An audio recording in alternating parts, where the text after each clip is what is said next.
Hi, welcome to Merlot de Muscadine. I'm your host, Arthur Barham, and today we are here in Chatham County at FireClay Cellars, a relatively new vineyard and winery that is opened up just off Highway 64, located equidistant about between Pittsboro and Siler City. Here, the Blakes and the other owners have created a beautiful winery and have wonderful amenities and activities to lure you in. And I assure you, once you get here, the product will keep you here. They are excellent winemakers. Come with me. Let's go sample and learn more about FireClay Cellars.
No, but I can before you leave, let me know.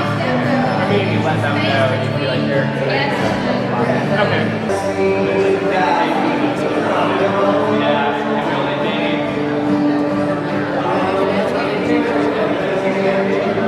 Hi, this is Arthur with Merlot de Muscadine. I'm here at FireClay Cellars in Chatham County with Steve, one of the owners, who I'd like to share with you his passion about creating this beautiful winery and the products that he produces here. Steve, tell us where the name FireClay came from. Well, we tried a variety of names. We were going to go with red earth cellars because of the type of clay that the soil has. You've seen it out here. Every name we came up with, every variation, our attorneys go, nope, you can't use that. Someone's got Terra Rouge or Vin Rouge or some variant of everything we came up with. Andre, one of the other owners, and I, we both grew up on farms of pretty poor soil. Clay, lots of clay, the kind you make bricks out of, not the kind you grow grapes on. And so we started saying, maybe we should just do something relative to our own childhood and heritage. Clay, we started thinking of clay, you make fire bricks out of clay, then we go, you know, there's a lot of artist communities in this area, potters, sculptors, FireClay Cellars, and all the owners said, that sounds good. The attorneys said, that sounds good.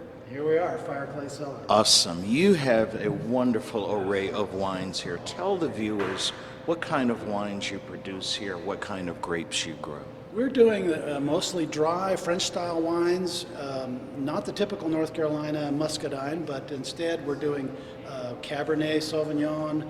We have a Traminette, which I find is very delicious. It's a variant of Gewürztraminer. We've got Chardonnay, which is a Chardonnay-like grape. We've got Chambourcin, that is award-winning, that is very delicious. It's kind of a hard-to-describe blend of Pinot Noir and some other types with a little peppery in it. It's difficult to place, but very, very popular.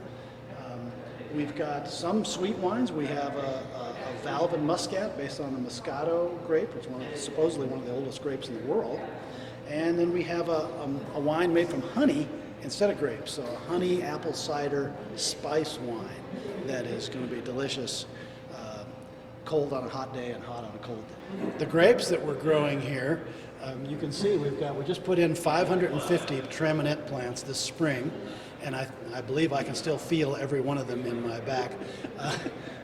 And we have 4 acres of Cabernet Sauvignon. We got some Tannat. If you've ever had any Tannat wine from Uruguay or something, it's delicious. It's so dense, you really have to use about 10% of Tannat. It's hard to make a pure Tannat here, but we do throw that in. We've got Seyval Blanc, the Chardonnay, quite a bit of Chardonnay there. Again, it's going to be very nice. Eric, our winemaker, is going to make some rosés this year out of some of them. So we have a pretty interesting set. And then next spring, we're going to till up and plant all of that. We're going to do like some Crimson Cabernet and some other varieties that we think should be make some very interesting wines in the future. Steve, you are not the sole owner, you are just one of others. Can you tell us what was your motivation for getting into making wines, opening a winery, planning a vineyard? Well, my business partner, Andre, and I, we've been in the computer business together for 35 years. And his youngest son, of course, I've known since he was age 0 on up, he was the one that became interested in making wine, mead, cider, and beer all in their basement. And he started winning first prize at the state fair in the amateur competition. And so Andre started thinking, what do we do when we're too old to program? And he's really onto something here. Eric really seems to have a natural talent for this. So we went out, we looked at 6 different plots of land, all the way Snow Camp, almost all the way to Greensboro here, a number of other places, tested the soil, haggled prices, and ended up getting this location, planted it in 2012, so 7 years ago. We worked through a number of grape varieties. Some of them we had to just tear up. Some of them just didn't do well. Some of them we could taste and we go, this is not going to make a good wine. So we did several years where all we did was just try to grow grapes. And then finally we go, I think we're onto something here. And we started trying to get a building built. And then we started making our wines in the Yadkin Valley under a custom crush arrangement. Again, Steve, I want to thank you for taking the time out of your schedule to join us on Merlot de Muscadine today. And I want to wish you and the owners here at FireClay Cellars the best of luck in the future. This beautiful winery is located just between Siler City and Pittsboro in Chatham County, right off 64. And Steve and Bonnie and Bo would love to have you come and visit. Absolutely.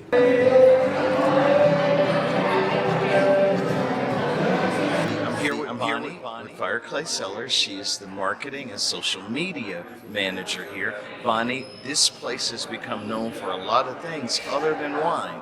Can you enlighten us as to what else goes on? Oh, we have lots of events here. Today we're having a musician and a food truck. We do that at least once a month and sometimes more often. We have dinners here. We have every other week we have Women's Wine Wednesday where ladies just come and just sit and talk to each other and have a glass of wine.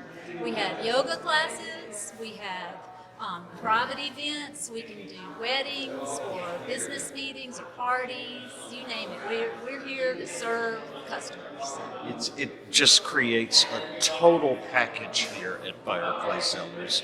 We are so excited that you and the owners let us come and share this beautiful business with the people of North Carolina. Thank you.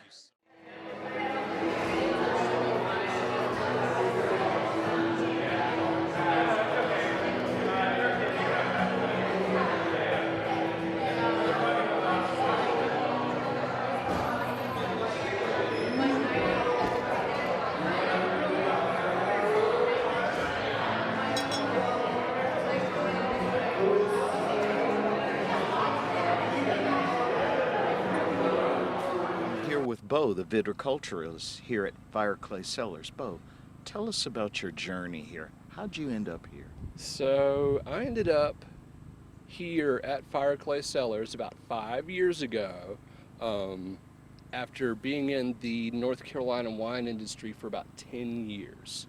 spent about 15 years in the big markets of the Triangle, and just noticed there were no North Carolina wines.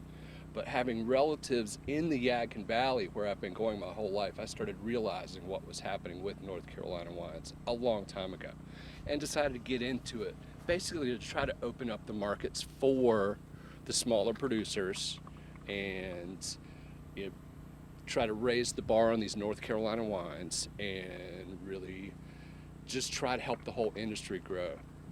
I believe you are a native of Johnston County, and when I think Johnston County, I think muscadine. Tell me how you feel about muscadine wine. You know what? I'm a North Carolina boy. I grew up eating Scuppernong grapes. I love them, but they just don't make a great wine so far as I'm concerned. You just have to add so much sugar to it. It's just too sweet for a lot of us. So we've kind of decided to go the other direction and try to make some good dry wines. You just had harvest here. Tell me, was it a good harvest? Did the grapes yield the bounty that you were hoping for? It was a great harvest. Yep, good yield, good clean fruit. Got some nice wines going down in the winery unit right now. Super excited to see how they turn out. Educational background. Where did you study viticulture? So after identifying the gaps in the North Carolina market for fine North Carolina wines, I decided to enroll in Surrey Community College in Dobson, North Carolina in 2010.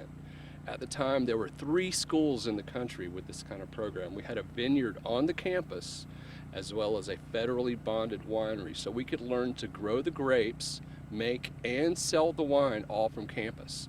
There was UC Davis in California, Cornell University in New York, and Surrey Community College in North Carolina. So I said, there's something going on here. Let's do this and see if we can